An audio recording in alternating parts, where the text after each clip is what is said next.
November is American Diabetes Month, but we're not here to celebrate it. Not when diabetes is gripping us and hurting us. At the American Diabetes Association, we're here to make a stand. Join us, add your passion, lift up your loved ones and those in need, and move us closer to a cure. Someday, we can celebrate. Until then, we fight.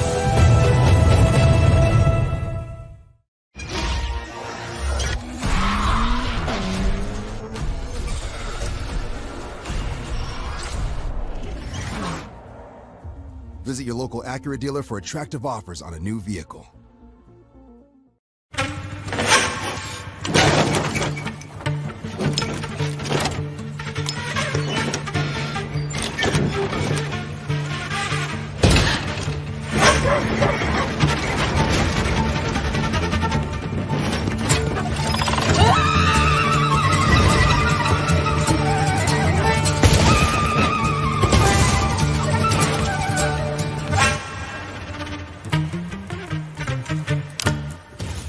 See those people right there? Mm-hmm. When they get inside and find out this place doesn't serve food, they're gonna wish they had done this. Facts. Get one favorite like a Big Mac or Quarter Pounder with cheese and get another for just $1 right now at McDonald's. This is how it starts with the 2023 McDonald's Change Leaders. 10 young Black visionaries who are starting something and changing everything. Find out what they're up to at mcdchangeleaders.com. No charger?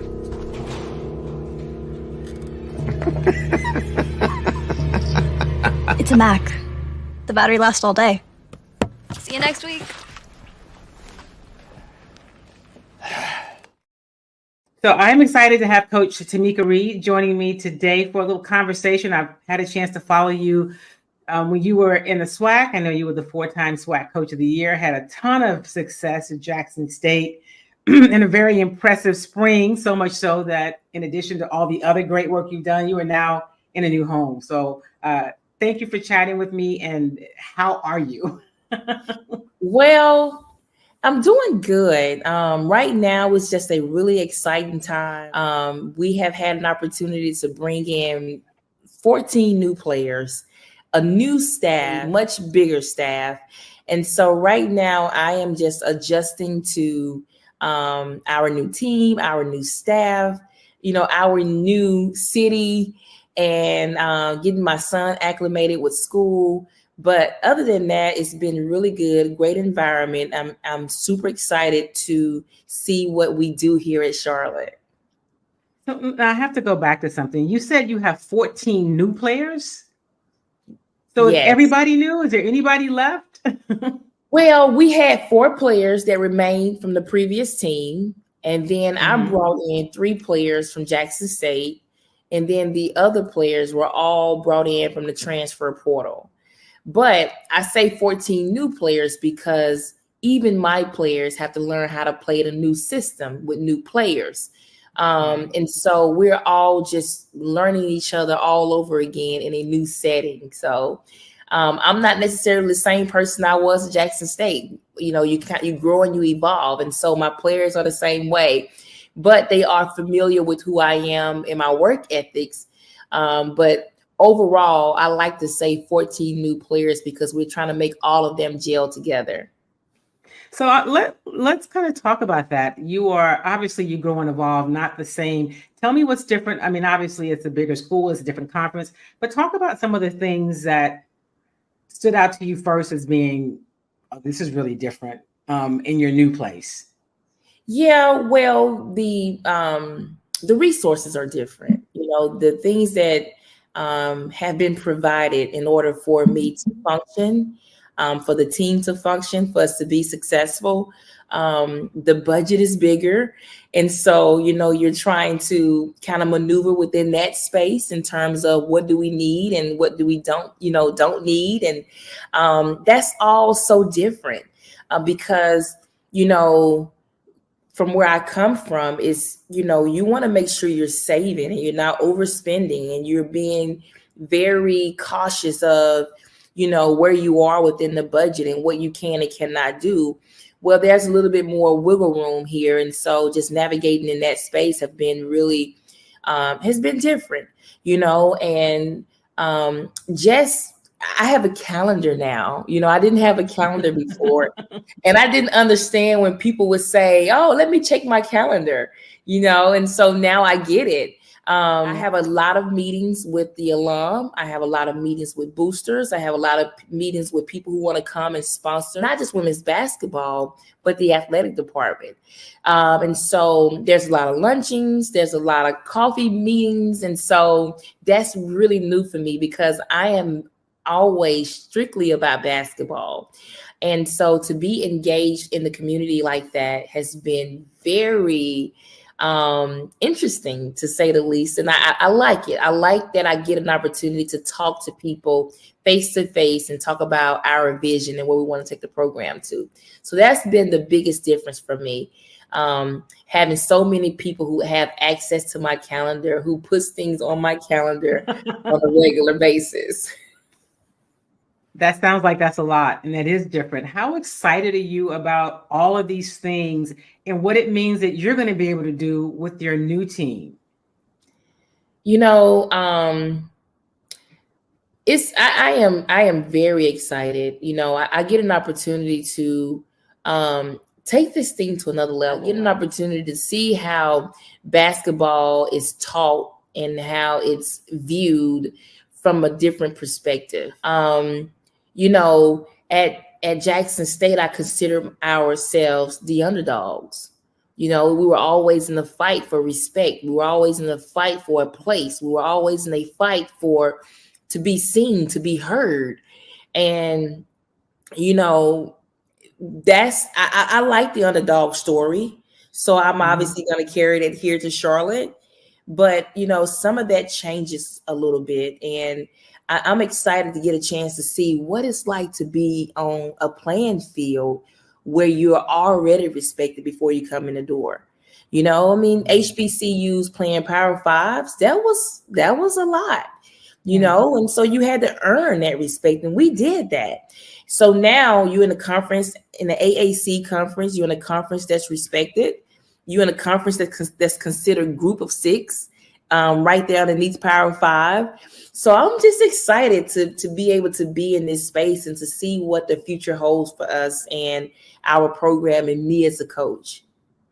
When did you know that you were ready for the next step? You had so much success before. And like you said, you were, not that you, were planning to stay there forever, but when did you know this is great, but I'm ready? I can go to the next place. Is there a point that it turned on for you, or was it when people started really talking about you in that way? You know what? I think the latter part of your statement is what happened. When people really started talking about, hey, Coach Reed needs a chance. Give her a chance. Stop recycling the same coaches is what Coach Gino said from UConn. Yeah. This woman needs a chance. Dawn Staley, Kim Mulkey, when we played LSU in the NCAA tournament, they were all saying the same thing. And it was like, you know what? I can coach at this level. This is fun. This is high level, and the strategizing is different. But I love that. And, when I was able to see our team in the SWAC with way less resources than those schools, and we were there competing, I was like, you know what? We're doing some really good things at this level. And we can go to another level and be as successful as we are here. We should be able to. And so that's why, I've always thought that. But I want to be very clear. I was always 2 feet in at Jackson State. And I think that's why God has been so good to me and has truly blessed me. I really wanted to make a difference. I really wanted to do things that had never been done. I really wanted to knock down walls and, for the underdogs to rise. That was my goal. And I really wanted to win the first round of the NCAA tournament. And we had done everything except for that. So, but, I'm just thankful for this next opportunity to be here and to take those experiences that I had at Jackson State here to Charlotte. The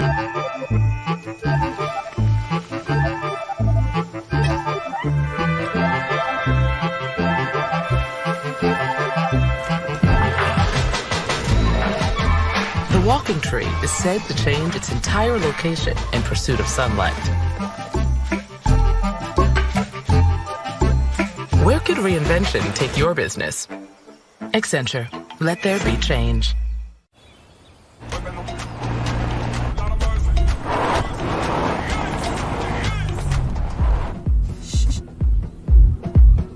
That way.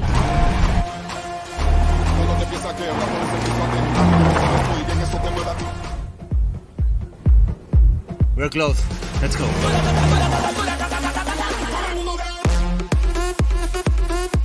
With Nissan, fun has no limits. Hey, it's Jared. Let me show you how I created my dorm room vibe for less with Amazon. I have tons of different clothes. I have some pajama pants, more pajama pants. People say I have too much. I don't really listen to people.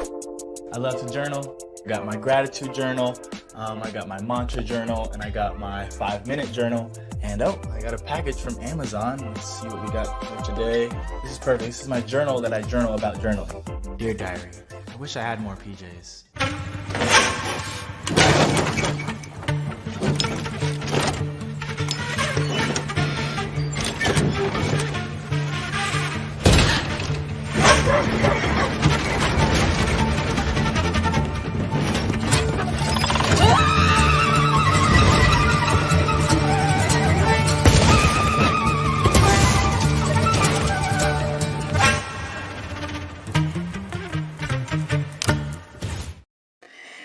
So tell me about, as you go into your first year in Charlotte, and you have all of these things that are new, what's your biggest focus in terms of you start going into the season? I know you got to focus on all of it, like the calendar, the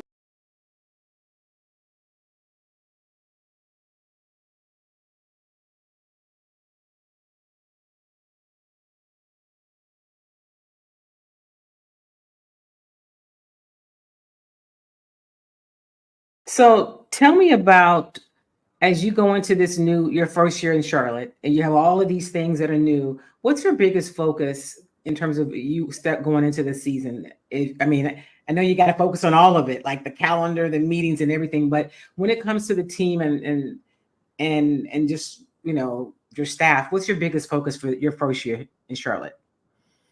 Well, right now, it is our goal to, number one, increase ticket sales. We really want to put fans in the stands. We really want to have that support.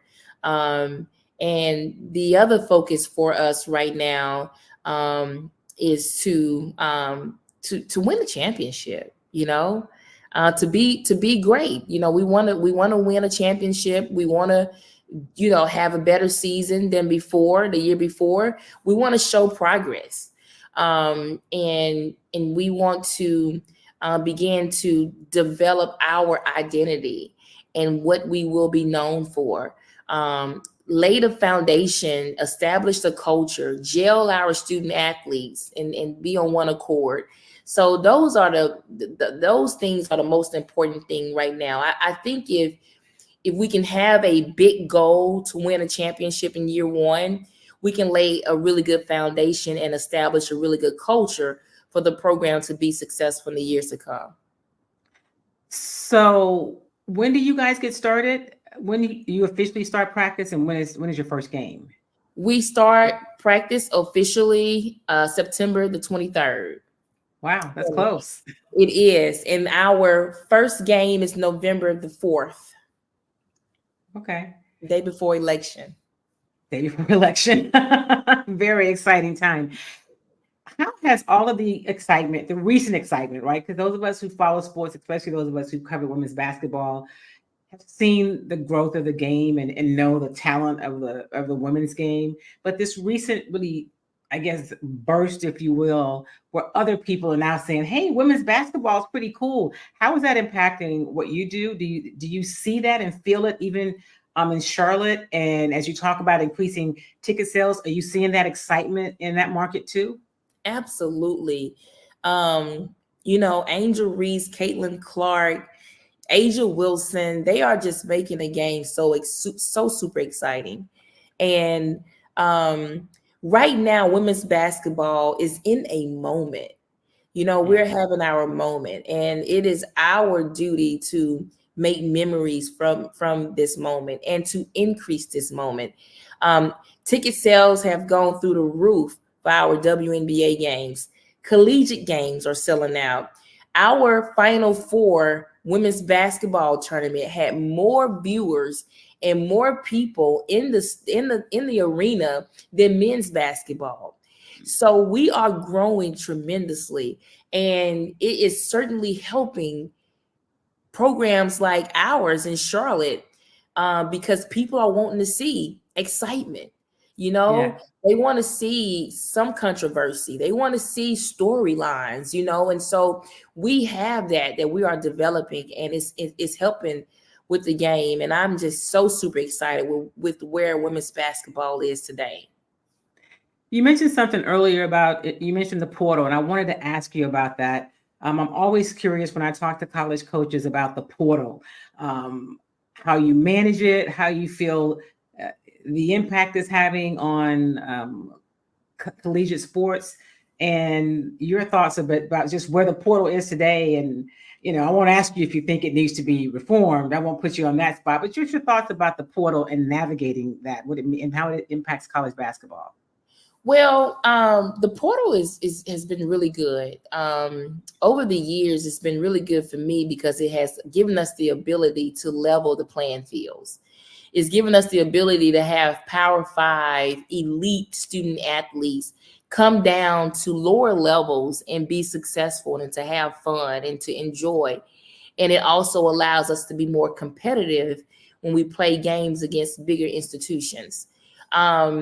And even here at Charlotte, the portal has been good to us because it's the same thing. It's bringing experience. We don't have to start with a team full of high school players and, have to make them learn the game and to get them ready to play in year 3. You can bring that experience to your team in year 1 from the transfer portal, from players who just want to be in better situations, from players who are just hungry to do something different, or they just want to win championships. They want to be with a champion coach. And so the transfer portal has had many changes since it's been established. And one of those changes have been closing the window of when players can enter and when players can have to make a decision. And so that has been helping tremendously. It was kind of, a situation where less trial and error, but I think we are getting it figured out now, and it's really beneficial to all coaches on every level. What has been your biggest adjustment to living in Charlotte after being in, Jackson, Mississippi for all those years? That is so funny. So when I talk to everyone at meetings, they laugh at my accent. I am just one country Southern girl, and I love it. I was talking to my agent today. I want to start doing tips with Tomekia, Charlotte tips with Tomekia, because, we didn't have traffic in Jackson, Mississippi. Well, here in Charlotte, we're bumper to bumper in rush hour and in the morning times. And I've been getting into traffic on my car.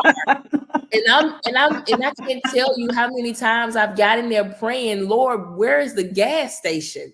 So I am learning every day how to live in the big city. All right. So it's been really good. Just the space, the energy, the city is big, it's huge. You can drive 1 hour either way and you'll still be in Charlotte. you drive 1 hour from Jackson, you'll be in 2 different other cities, and so it's just been really good to learn the city. I use my my GPS everywhere I go.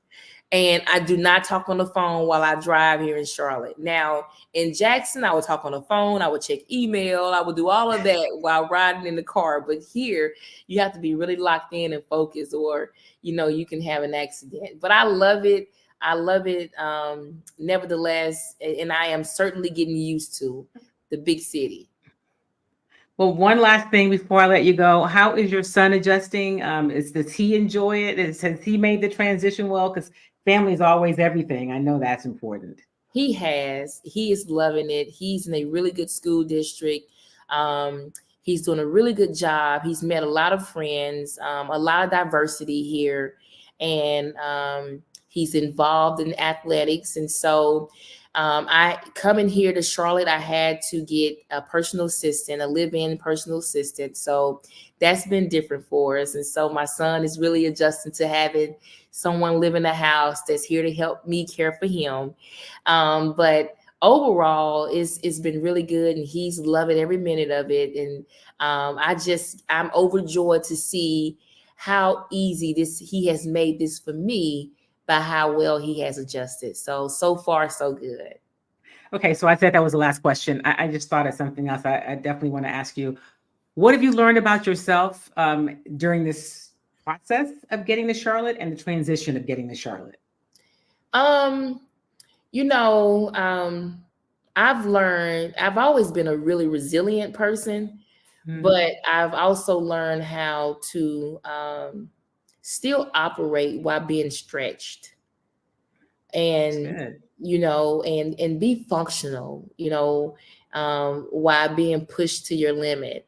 And the limit is 14 new players, a much bigger staff, a new city, a son with type 1 diabetes. November is American Diabetes Month, but we're not here to celebrate it. Not when diabetes is gripping us and hurting us. At the American Diabetes Association, we're here to make a stand.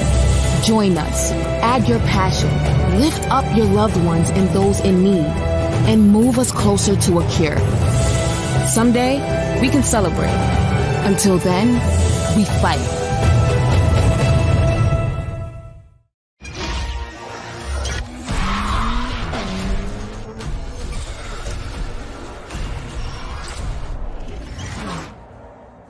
Visit your local Acura dealer for attractive offers on a new vehicle.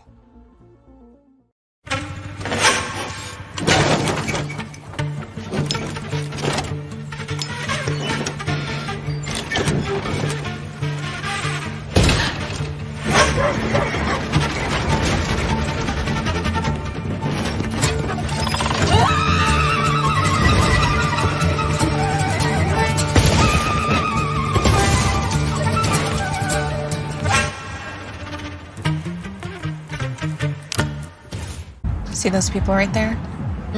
When they get inside and find out this place doesn't serve food, they're gonna wish they had done this. Facts.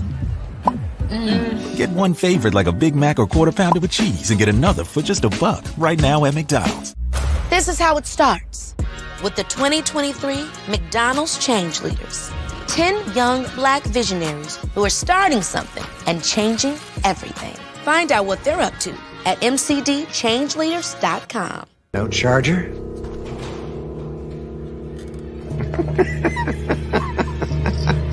It's a Mac. The battery lasts all day. See you next week. Commissioner! Hey, how are you? I am good. How are you? I'm good. Thank you so much, Commissioner, for joining me today. I'm not gonna hold you up. I know y'all had a road. Y'all went to Baltimore over the weekend. I know it's been busy. It's been crazy busy, and we're in the height of football season. It's just like you, one of the players, because you're traveling everywhere. So I'm not gonna hold it long, but I do. First, I want to say thank you for joining me, guys. Commissioner McWilliams Parker joined the CIAA in 2012. I didn't realize it had been 12 years. I know, me neither. I didn't realize it had been 12 years. I was like, it's been that long. For some reason, I wanted it to be a shorter time, but it hasn't been a shorter time. So, first female to serve as commissioner for the CIAA and first African-American female commissioner representing NCAA Division 1, 2, and 3. Let's hop right into it. What was that like? Because that's a standard. That's a standard, commissioner. Yeah, it's I always say, like, I didn't go in to be the first. I just wanted to be the commissioner of the conference. And, I didn't realize I was the first until everybody started talking about it. And then I was the first for a long time. But now there's 7 Black women who are commissioners in all levels, Division 1, 2, and 3, and NAIA. They're all my sister friends and colleagues. We count on each other. But, I think initially, like most Black women who are first, sometimes you feel that pressure. You don't want to mess up. You don't want to not do a great job because sometimes it may close the door for other women who look like you based on what they thought about you. So, I think the pressure of just not being a disappointment to my family, to the community, to the board who hired me, to the student athletes who depend on me, and really to myself. I think it's just finding that confidence that I'm not an imposter. I deserve to be in this position. I worked hard to get in the position. And so once you figure that piece out, then being the first is just what it is. It's just making sure you're not the last.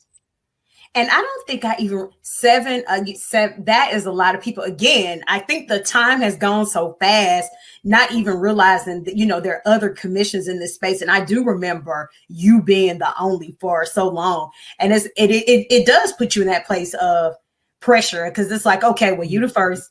And let's just say it was a man. Let's be honest. If it was a man, it's like, oh, okay, well, he messed up. We moving on. A woman cannot. We can't mess it up. We cannot mess it up. We mess it up, it's a problem. But like you said, you went into it just to be the commissioner. You didn't say I want to be the first, but it happened, and we celebrate that. That's flowers. We celebrate that. That can never change. That's etched in stone. So we celebrate that.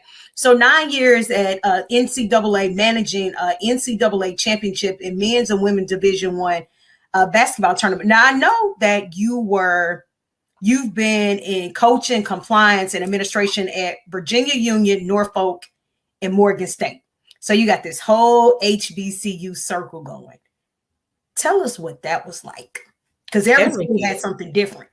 Yeah, I think it's everything. I try to encourage a couple things. I tell students, don't limit yourself to think that going to an HBCU will limit you. Matter of fact, it will maximize and open doors for you. So don't let people discourage you from going to a Black institution. They don't have no money. That's not true. Everyone's experience is different. And those who haven't experienced, you shouldn't be telling people not to go to a Black college right there.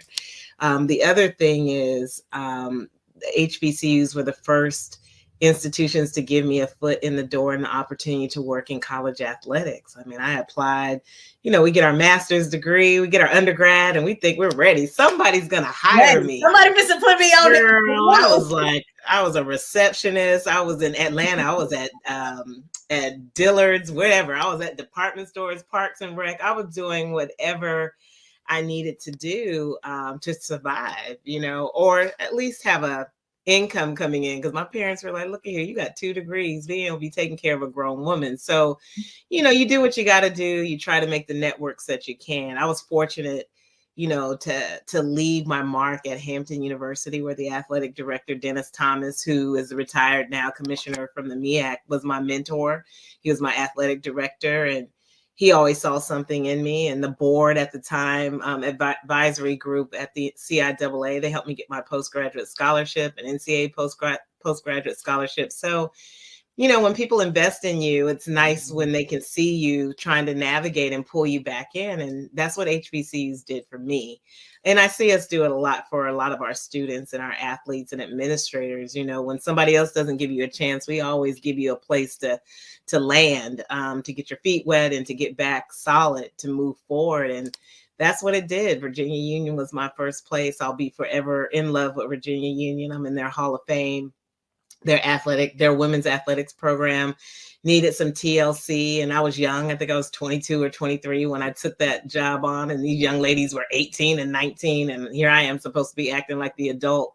But I did. I grew up really quick to give them a place to play and to love the game of volleyball and basketball. And of course, you know, HBCUs, we might have multiple jobs. I was compliance and governance, but it was probably the best place I could go to learn and to earn, and then learn how to return. That's my 2020. And so Norfolk State, same. I was in the CIAA, but, you know, it's time to move and transition from the conference office at that time. And Orvie Moss at Norfolk State, another opportunity to go work for a pretty amazing leader. I actually went to college with his son, didn't figure that out till later. But he was a great leader, no nonsense, taught me how to be prepared.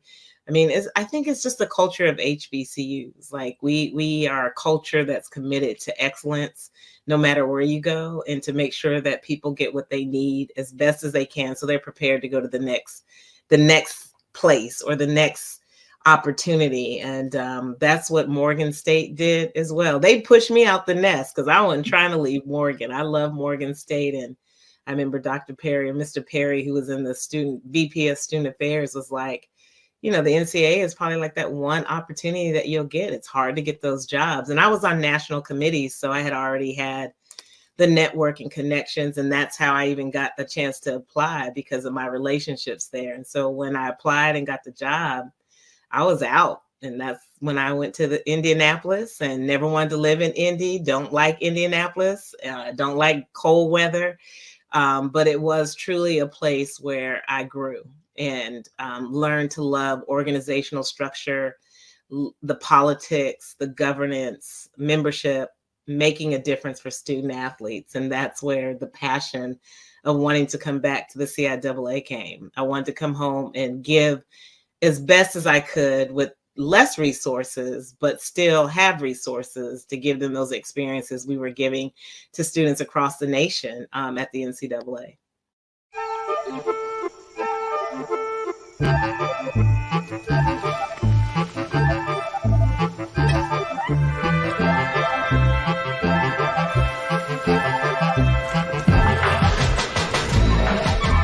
The walking tree is said to change its entire location in pursuit of sunlight. Where could reinvention take your business? Accenture.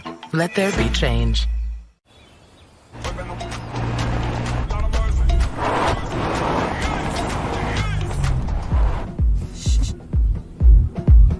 That way.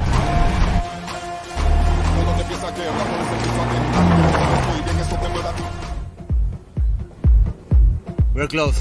Let's go.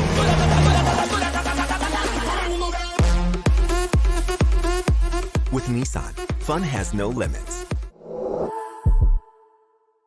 Hey, it's Jared. Let me show you how I created my dorm room vibe for less with Amazon. I have tons of different clothes. I have some pajama pants, more pajama pants. People say I have too much. I don't really listen to people. I love to journal. I got my gratitude journal, I got my mantra journal, and I got my 5-minute journal. And oh, I got a package from Amazon. Let's see what we got for today.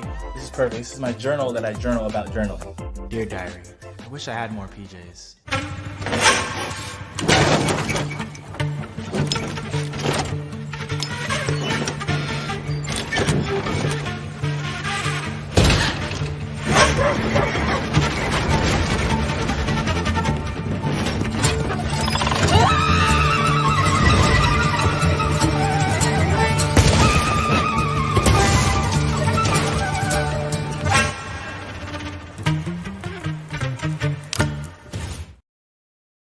You also said the way that you even knew what a dietitian was is when you had to meet with one.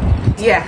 So my 6th grade year, 11, 12 years old, I was diagnosed with type 1 diabetes, which really was something that my family, they knew type 2 diabetes, but they didn't know anything about type 1 or anything. So I went to Children's Hospital in Birmingham, and great hospital. And part of the I guess, introduction to diabetes and taking care of yourself is meeting with a dietitian and learning how to count carbs and mount your insulin with that. And I thought like, oh wow, this person gets to work with food, they get to talk about food, I love food, and they're still helping people and they're building relationships, and that's something that I always wanted, was to help people build relationships, and yeah, I stuck with it. So I know you worked in the minor leagues with the Mets, some work with the Pirates. You did something with the Olympic, was it Olympic team at Liberty University? What did I read? Oh yeah, so at Liberty I was an Olympic sports dietitian, so I worked with a lot of sports there. It's a lower, well at the time they were just kind of, they're not lower tier, but like lower Division I school, like lower, not as big of a conference, like not SEC, ACC. So they really didn't have that many dietitians on staff. There's only me and one other dietitian at the time. So I oversaw a lot of sports there: men's, women's basketball, men's, women's soccer, volleyball, baseball, track and field, cross country. And that was awesome because I got to work with so many different athletes, so many different backgrounds. And so fast forward to January, you get hired by the Astros. Yeah. How does that happen? Did you apply? Did someone come say, hey, we think you'd be good here? Yeah, so I was signed to continue working in the minor leagues with the Mets, and the opportunity arose, and if not now, then when, you know? I mean, the Astros have always really valued African Americans as well, like a Dusty. It was an easy decision to make, but it was an unexpected decision. So do these jobs, so do you like apply for these jobs, or how does that, what is the process to even get it, be considered for this? So for me, I was approached for this particular role, but usually roles like this are posted. We have a lot of sports dietitian specific job boards, a lot of performance, like LinkedIn is always popping with jobs in sports, but that's how I was. So I was, when you work for a team, you have to be approached by, like, the team has to ask for permission to even talk to you. So that kind of like a player almost. Yeah. So that happened, and it moved really fast right after winter meetings, and yeah, I took the leap, and I'm here. So you mentioned that. Let me ask you about it. I was trying to do research, and I couldn't. It looks like there are more women who are dietitians now, but how many? I would imagine this is not a role where there are a lot of African American women in professional sports. So what's that journey been like? Yeah. You're right. There's not a lot of African American dietitians in comparison to other ethnicities and races in general. So like, as far as looking up to people, that hasn't really been. There wasn't someone to look up to that looked like me or anything like that. But honestly, it's been cool. I mean, I love now, like, all of the like black dietitians or that, you know, reach out to me. I know that they're reaching out to me because I'm black. You know, they're not reaching out to me necessarily because of the job I have, but just to hear like my path and how I got to be where I'm at. Because I also recognize that, like, I mean, there's another black dietitian at the Cubs, Brittany. She, I mean, same boat as me, right? Like, we're the only two. But it's cool, it's special. Someone said to me downstairs, like so happy to see like an African American in here. And I don't know, it's special. It's an honor, to be honest. Like, I don't think I ever thought I'd be here. I still hasn't really set in, I don't think, either. So, but yeah, I mean, as a black woman in general, like, you gotta be like the best.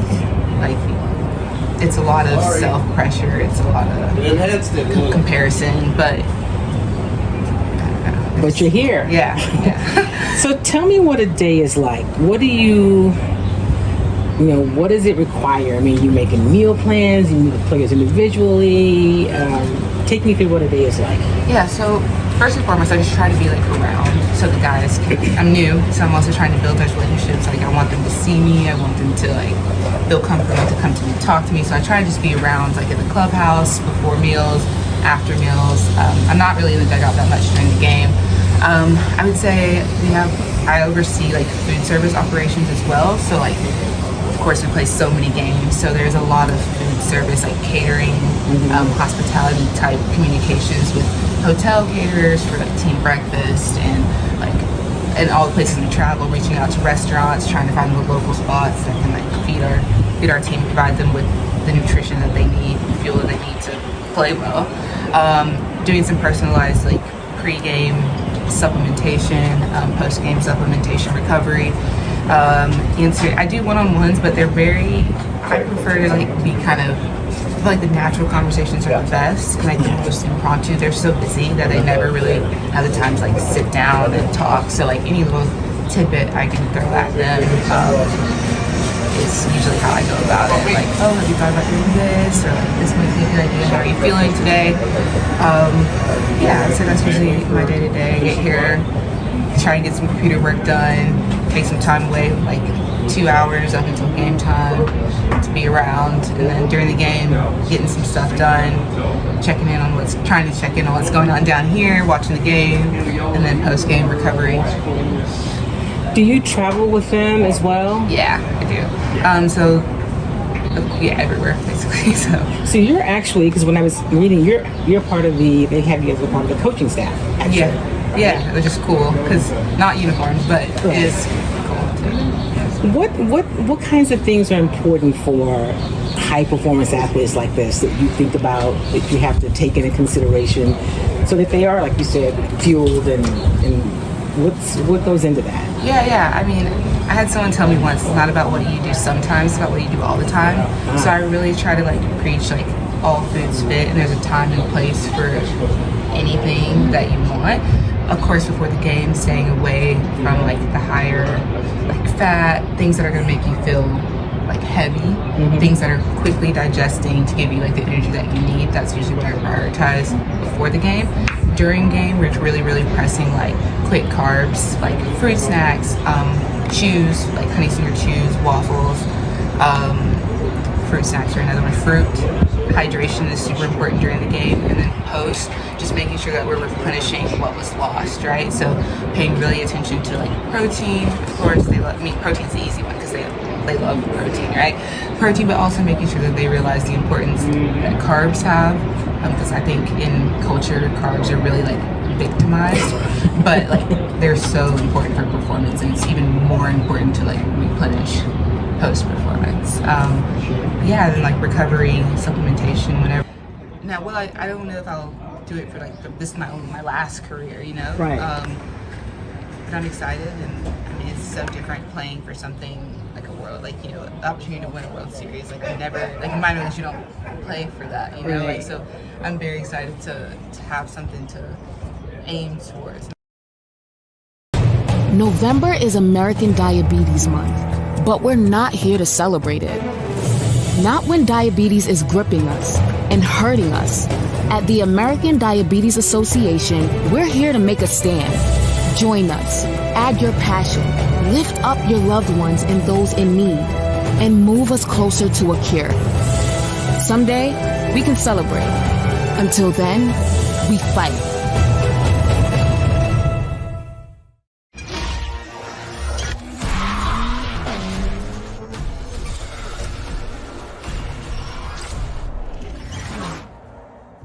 Visit your local Acura dealer for attractive offers on a new vehicle.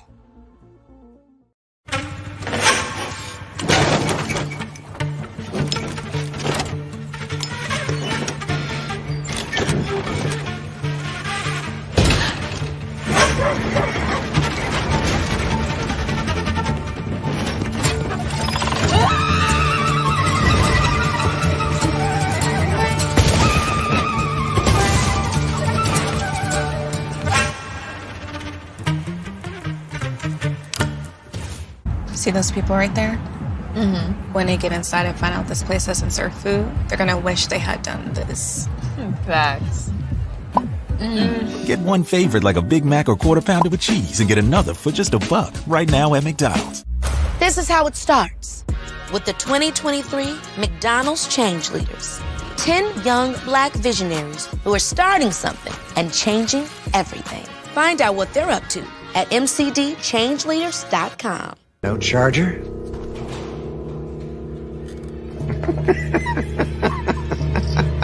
It's a Mac. The battery lasts all day. See you next week.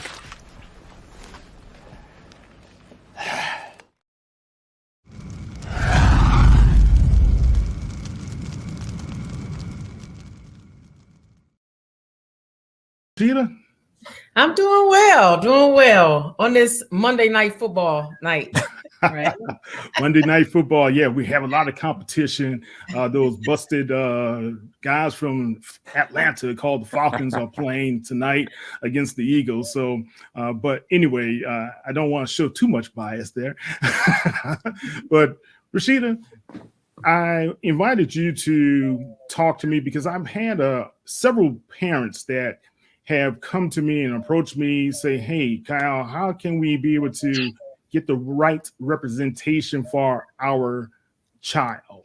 And it's difficult for me to be able to say, go to this agent and this agent, but I know you have been highly successful over the past couple of years to be able to represent some of the top tier talent coming out of Black colleges. So I wanted you to kind of give people an idea of what to expect and what type of questions they should be asking when it comes to finding the right representation. Mm-hmm. For sure. It is definitely challenging. One of the first things I will say is that you definitely want to get someone that you can establish a relationship with. An agent is more than just someone who is a voice at the table. An agent is someone that actually helps build relationship, not only with you, but your family, as well as the league. They have to be able to represent all of your needs, your desires, what your expectations are. They're your voice, they're your mouthpiece. And so in order to do that, they have to really know you. Many of our clients know me very personally. They know that they can call at 2 a.m, 3 a.m. They can show up at my door at 6 a.m, and that there's a relationship there. That is very, very important when you're looking to seek representation. Now, many agents will come to the table with parents or the students and get on the phone and talk about what they've done for others. And I always say that's not necessarily the best approach. It's better to approach it from what you're willing to do for me. Because at the end of the day, I don't care who you have represented. I don't care what first rounds you represented, second round. I may not be that person. So what have you done for me? I would say that many agencies, big agencies, and there's no disrespect there, it's just what their priorities are, but they're going to represent your top 100 players. And those are the guys that are drafted day 1, day 2. When you start to get to day 3 and the later round players, you need people who have a history of somewhat being hustlers, salespeople on the ground, making sure you have the right marketing attached to you, making sure you have the resources poured into you. That means strength and conditioning, training, PR training, all of those things. If they're not going to give you those things to get you set up for success or don't have a history of doing that, then they're really just people trying to come up with you. And sometimes you can be that. I know specifically with Xavier, it was a first time kind of breaking through with FAMU. It wasn't my first time representing HBCU players, but with FAMU, and he challenged me a little bit on what he wanted. His family told me what they expected, and we came together, and he basically said, I know you need me just as much as I need you.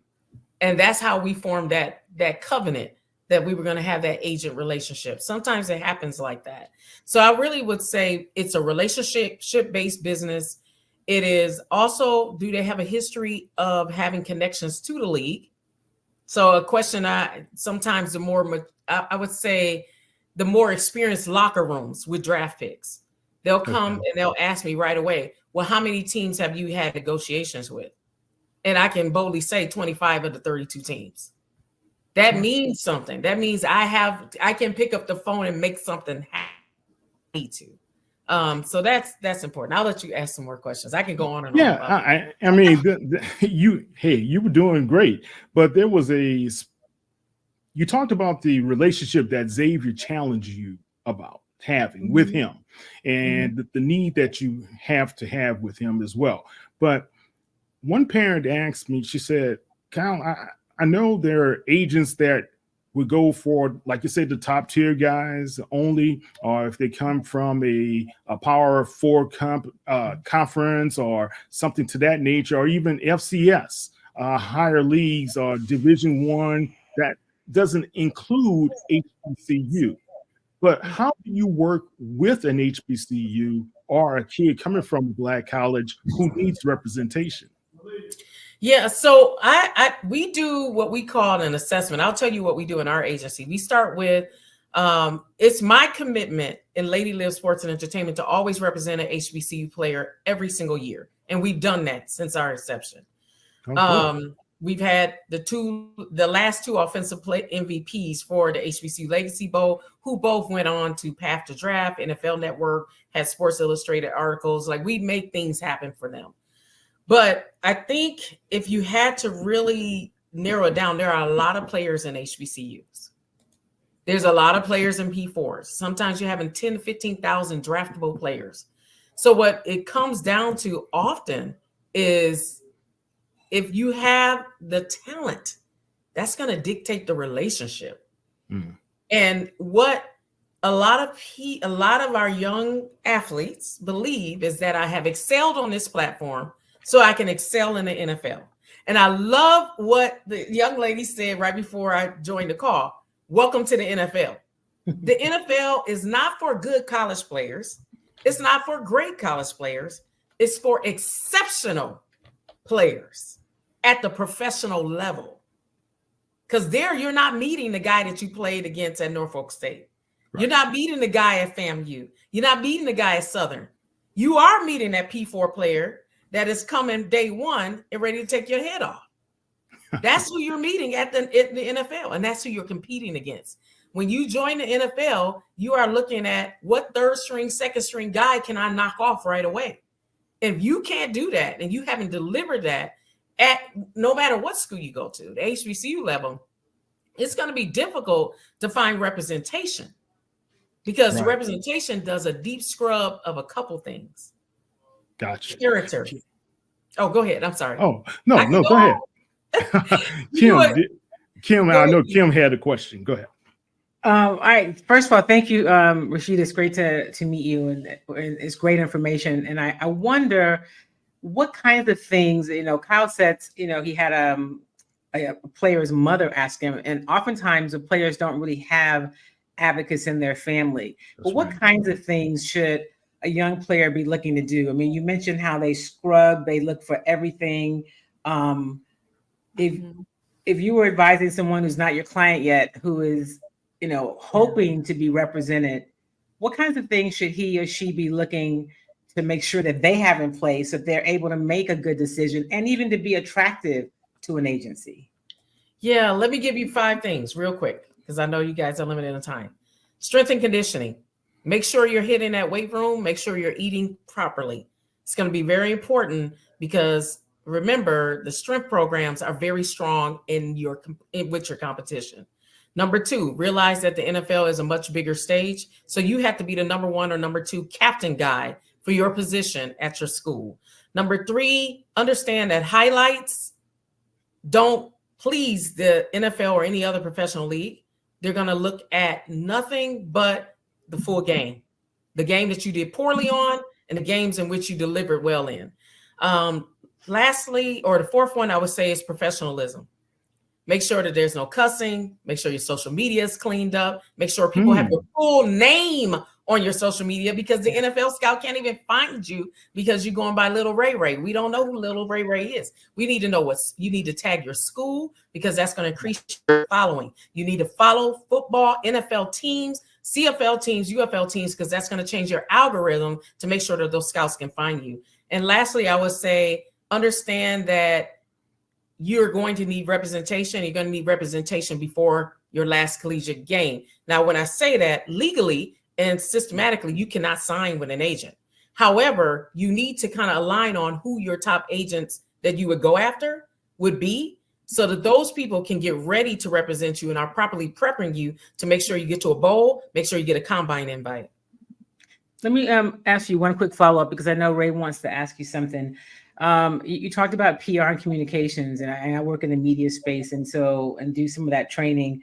Can you just talk about the importance of that? There's so many people now, especially because social media is so big, that don't really understand the value of what I call that third-party validation. But NFL teams feel like, or NBA teams, or pick a league, we're making such an investment, and we want to know a few things: that you're not going to embarrass us, right? That you can come and make a good representation of yourself. I mean, I remember the Giants used to have a questionnaire that they asked picks. It was 100 questions. Like, it sounds ridiculous, but they still do. So can you talk about how you navigate that and helping them understand the importance of that media piece? Yeah. So the clients we serve, we automatically have them with PR and media training with our PR media team. And there's 7 individuals that work with them on how to remove ums, how to make sure your eyes don't shift when you're speaking, how to speak when you're being asked from the media, what to say, what not to say, how to not offer criticism, things like that. That is very important. But that social media presence is their only voice that they have to you, or your media days, or how you speak for your teams. So if you're in a blaming mode with your teams, if you're doing a lot of you know what I'm saying, it doesn't, you won't represent the brand of that NFL team well, and they already know that they have an issue with not putting you in front of the camera, no matter how good you are. There are some great NFL players that you never hear from because they don't speak well. Well, let me stay in that vein. When you talk about the social media presence, ever since I was teaching high school and helping some kids, I was like, hey, you have to be able to make sure people understand who you are. They're going to go back to your profiles. They're going to look at what you have done. Has there been instances where the athlete did not get a chance to have a workout or a tryout or visit with a team because of their NFL profile? We've had instances where the NFL team has kind of contacted us and asked where the priorities were. So are there priorities with his boys gang banging and throwing up gang signs in a brand new car? Matter of fact, where did the car come from? Because we checked with his school and he did not get that amount of funds. We see that he's got a certain towel color hanging out or bandana. What is that about? We know what it's about. The NFL knows. And the young people feel like they're so smart, but they're so intense investigative teams that work on this stuff. And they also know about the Finstas, the fake accounts, because they're able to get how the accounts are linked and information from there.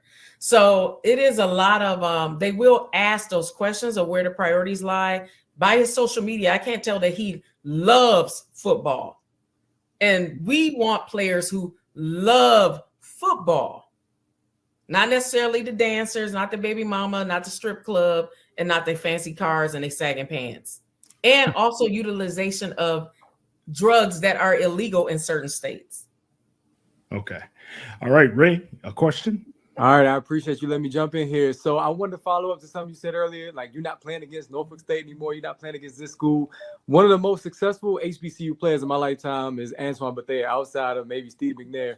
And what he told me was during that process, he was frustrated because he said he saw guys who came from Power 5 schools who were not as talented as his HBCU teammates, but because they went to HBCUs, they did not get the looks that these guys. He said some of my guys could definitely compete and probably excel, but they won't get the opportunity because these guys went to like a Michigan or Alabama. How do you help players navigate that process? Because it is unfair, but it's the reality of the world that we live in, unfortunately. It is the reality. I've heard that before. I've heard that many times, not only from HBCU players, but I've heard it also from FCS players. And I've heard it from some P4 players that I represented. Like, yeah, he's a dog. He's just as good as anybody else on the team. It is true to a certain extent. It's all about reps and development and the talent that you were going against that allowed you to have those consistent reps. That's usually the gap. That's usually the gap. O linemen, in the NFL, you're dealing with O linemen that are 6'5", 6'7", right? At HBCUs, you were a great D lineman, but that 6'5", 6'7" guy may handle you because you never experienced a rep, and so they never demonstrated it on film, so they can't prove that you can do it. So that's when we're like, hey, I at least want to let you get them in camp. But in order to get you to camp, I got to get you to train. In order to get you to train, I got to get you to, your training has to deliver on your pro day. If you run a 5.4, you can't tell me you could compete athletically with any NFL player. It's not true. You can't. All right. Keisha.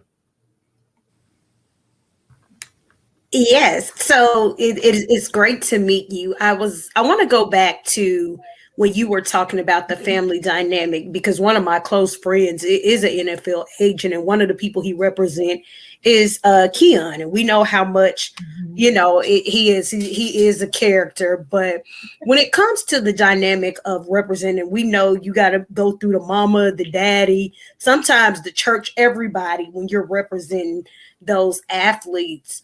How do you approach that, especially when you have